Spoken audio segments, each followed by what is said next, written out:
राधाच्या भावे आजी आजोबांचे दुकान, जिकडे राधा 7 महिन्याची झाल्यापासून रोज त्यांना भेटायला जाते, जिकडे ती आजोबांच्या पेन सोबत खेळते, आजोबांच्या गाडीवर जाऊन बसते, आजोबांकडून खाऊ मागून खाते आणि उड्या मारत बसते.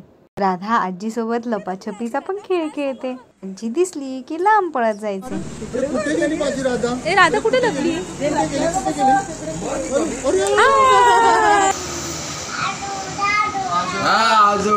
आजोबांच्या खुर्चीवर बसून आजोबांना दुकान चालवायला मदत करायची. खाऊ खाऊन झाल्यावर पाणी पण तर प्यायला पाहिजे ना.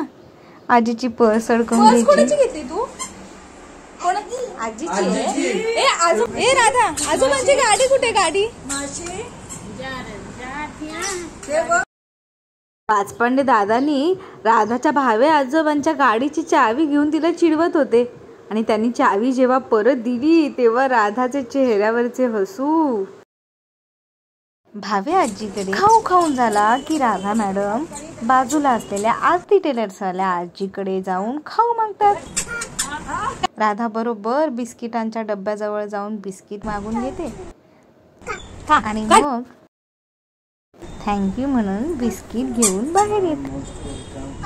दुकानातून बाहेर पडण्यापूर्वी भावे आजींना वाकून बघते आणि मग हळूच तोल सावरून दुकानातून बाहेर येते आणि मग बिस्किट दाखवत हसत नाचत उड्या मारत खुश होऊन परत भावे आजींकडे येते.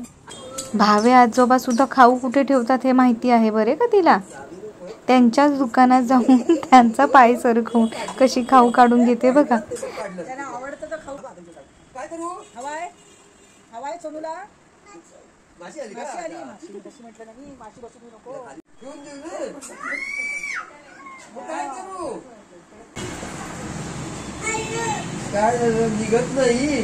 काढून बोलते वेफर्स म्हण.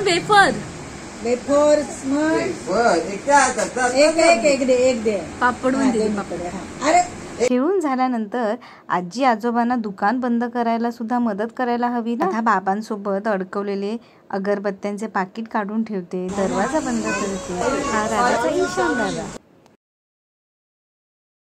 दुकान लॉक करण्यासाठी राधाला माहिती आहे आजोबा वर लॉक आणि चावी ठेवतात, ते काढून घेते. मग बाबांसोबत शटर बंद करते आणि मग राधाचे आवडते काम, आजोबांच्या गाडीची चावी घेऊन गाडी चालू करायला जाते. गाडी पाण्यात उभी होती ते दाखवते राधा. मग चावी घेऊन राधा आजोबांच्या गाडीवर चढून चावी लावते आणि हॉर्न वाजवते स्वतः. दुकान बंद केल्यानंतर गाडीवरून एक राऊंड मारून आणलाच पाहिजे असा राधाचा आजोबांजवळ हट्ट असतो. जर आजोबांनी गाडी पुढे नेली आणि राधाला बाय म्हटले की राधा आजोबा आजोबा म्हणून ओरडत असते. मग राधा आई आणि आजीला बाय बाय करून बाबा आणि आजोबांसोबत गाडीवर राऊंड मारून येते. मग राधा आजी आजोबांचा निरोप घेऊन आई बाबासोबत थोड्या चक्रा मारून घरी जाते.